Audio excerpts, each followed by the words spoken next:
Hello? Imbitado ka ba sa party? Ah, hindi? Apir tayo, sumakit ang ulo ko. Sumakit ang bewang ko. Ano ba itong bagong propaganda na naman ng Palasyo Malacanang mga kababayan? Na ibinida talaga nila eh. Na look, sambayan ng Pilipino. Tingnan nyo, tinawagan ako ni Kamala ng Amerika. Tumawag sa kamalasan ng Pilipinas mga kababayan. At proud na proud sila dahil eto na raw ang patunay mga kababayan sa matibay na ugnayan ng Pilipinas at Amerika. Hindi gaya ng sinasabi ng ilan na maiitsapwera daw si BBM dahil hindi imbitado sa inauguration ni Trump. Correction please. Matibay na ugnayan hanggang January 20 lang yan mga kababayan. Yan tumawag sa'yo BBM talunan. Ano ba magagawa niya ni Kamala Harris after January 20 mga kababayan? Ang papalit sa kanya ay ang kanyang kalaban, si Trump mga kababayan. Hindi nga imbitado si BBM. So for what? Kung tatawagan ka ni Kamala, wala kaming pake dahil hindi yan ang presidente ng Amerika. Panoorin niyo po mga kababayan. Nakausap naman ni Pangulong Marcos. Wow, televised talaga mga kababayan ha? As if nasa office ako ha? Hello? Come, Kamala. What's up, musikat? Outgoing US Vice President Kamala Harris kung saan tinalakay ang pagpapatuloy ng matibay na relasyon ng Pilipinas. Matibay na relasyon ng Pilipinas at Amerika hanggang January 20. Actually, mga kababayan, matibay naman talaga yan. Pero, ang question dito ay ang relasyon ng dalawang presidente, si BBM at si Trump. Palitan namin nung tumawag daw ito si BBM kay Trump mga kababayan, hindi man lang naimbita. Yung nag-congratulate si BBM. At mukhang nagmamadali pa si Trump. Okay, thank you. Bye-bye. Okay, bye-bye. Sa pag-uusap sa telepono kagabi, nagkasundo sina Pangulong Ferdinand Marcos Jr. at US Vice President Kamala Harris. Si Kamala Harris, mga kababayan nun na parang lukarit din. Lutang din kung magsalita, no? Pareho sila. Siguro nagkasundo sila mga kababayan. Wala na siguro ibang nangyari sa telepono kundi nagtatawanan na parang katawanan ng walang dahilan. Nasuportahan ang pagpapanatili ng matibay na relasyon ng dalawang bansa sa kabila ng nakatakdang pagpapalit ng leader ng Amerika. So paano na yan? Ano ang kredibilidad niyan si Kamala Harris para mag-declare na natuloy-tuloy pa rin ang inyong pinaplano ni Biden, no? Nung nakaraang plano nila ni Biden, mga kababayan, sa pagpalit ni Trump. Magkaiba ang polisiya nila Kay Marcos Jr., nagdulot ng mahalagang progreso ang bilateral relationship ng dalawang bansa sa larangan ng ekonomiya. Wow, ekonomiya! 3 beses kang nagpabalik-balik sa Amerika, BBM. Nasaan na yung sinasabi mong nahikayat ng investors? Diplomasya, depensa at seguridad. Kakampi pa niya mga kababayan si Biden at si Kamala Harris noon. Hindi nakasungkit ng significant mga kababayan na investment na talagang nakakapag-angat sa ating bansa. Paano na lang kaya itong bagong administrasyon na hindi feel si BBM mga kababayan, hindi nga inimbita? Dahil dito, umaasa ang Pangulo na may pagpapatuloy ng Pilipinas at Estados Unidos ang mga trabahong nasimulan at patuloy na panindigan ang kanilang shared values at paniniwalang sa rule. Shared values. By the way mga kababayan, ang isa sa mga values ni Trump mga kababayan ayaw niya sa droga. Hindi siya umiinom mga kababayan.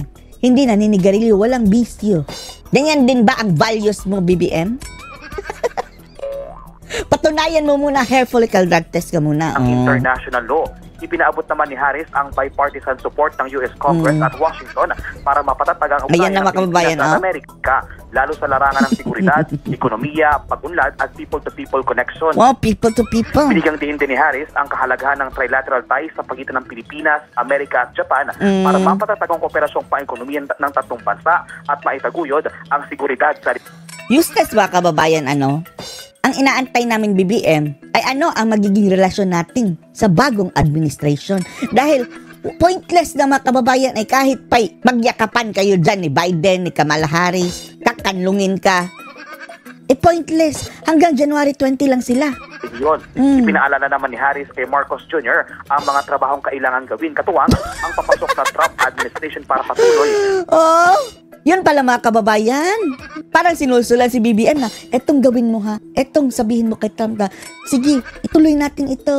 Siguro yung mga kababayan, yung EDCA, yung mga missiles dito sa ating bansa. Oh, Diyos me, yung animal. Na maipatupad ang trilateral cooperation at critical na papel nito para mapanatili ang seguridad sa South China Sea. Di ba mga kababayan, pag-upo ni BBM dito, pinapasok yan si Kamala Harris. Nagpunta yan sa Pilipinas Para silang mga lukaret mga kababayan, nagtatawanan habang nag-uusap. Nagpunta pa nga yan sa West Philippine Sea, banda, sa may Palawan, dahil parang sinurvey ang mga kalaban daw nilang mga inchik. Ang phone call sa pagitan ni Marcos Jr. at Harris ay bahagi ng serye. Kaya nagkalakas ng loob si BBM na papalag dyan sa China mga kababayan. Na in the first place, sila ang nag-trigger na naging agresibo yan China dyan dahil pinapasok ang puwersang Amerikano dito sa ating bansa. Nang pakikipag-usap ni Harris at outgoing US President Joe Biden sa mga kaalyadong bansa kasunod ang nalalapit na pagtatapos ng kanilang termino sa January 20. Nel, ano pa Paano ang na mga yan? partikular na tinalakay ni na PBBM at US VP Harris? US VP Harris. Yes, Ella, sa pag-uusap ni na Pangulong Ferdinand Marcos Jr. at United States outgoing Vice President Kamala Harris, binigyan din ni VP Harris ang halaga ng patuloy na Kamalasan. suporta ng Estados Unidos sa Pilipinas sa usapin ng patuloy na agresibong aksyon ng China sa West Parang magkaklase doon sa row 4 mga kababayan. Philippine Sea. Ayon kay VP Harris, ang kanyang pagbisita noon sa Pilipinas ay nagpapakita ng patuloy na pagpapatatag sa suporta ni President Biden sa bansa. Paano na yan? Bababa na si Biden. At si Biden mga kababayan, kawawa na rin. Wala na yung kanyang dating cognitive na ability. Nag-degrade. Parang nawawala na talaga mga kababayan sa yung kanyang mental health. Sa seguridad at pag-unlad. Sa unang pakikipag-usap nila ni Pangulong Marcos, mahalaga sa US Vice President at sa Estados Unidos na mas lalong sabi siguro ni BBM, sana ikaw na lang ang Vice President ko. Sige, gumawa kayo ng sarili niyong bansa.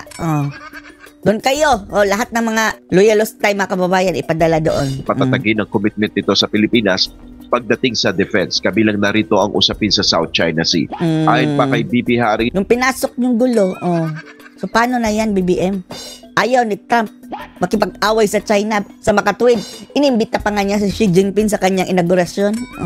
Inaway mo. Tapos ngayon, ikaw ang hindi imbitado. may bipartisan support sa mismong US Congress para sa pagpapalakas ng relasyon ng US at Pilipinas pagdating sa seguridad at people to pointless lahat ito mga kababayan. Wala na itong bilang Aside sa Vice President lang, ito talunan pa. people ties. Nagpasalamat naman si PBBM kay VP Harris at binigyan diin ang produktibong partnership ng Pilipinas at US. Produktibo? Paano naging produktibo? Wala nga ni Sing kung binayad yung Amerika sa paglagay nila ng EDCA bases dito sa ating bansa. Nakalibre. Paano tayo naging produktibo? Nilagay nga ang ating bayan sa delikado mga kababayan. Ay nakong kapangagan. Bago matapos ang pag-uusap ng dalawa, inimbitahan ni Pangulong Marcos si VP Harris na muling bumisita sa Pilipinas. Aksaya lang yan sa pera. Personal dapat na gastos yan ha. Imbita. Tapos mag-host na naman ng party. Dapat pera nyo ang igagastos dyan. Huwag pera ng bayan. At yan mo ng ating update. Balik sa iyo, Ella. Walang kwenta mga kababayan. Anong masasabi nyo dito mga kababayan?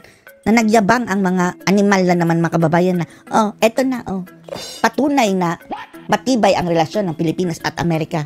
Correction, hanggang January 20 lang.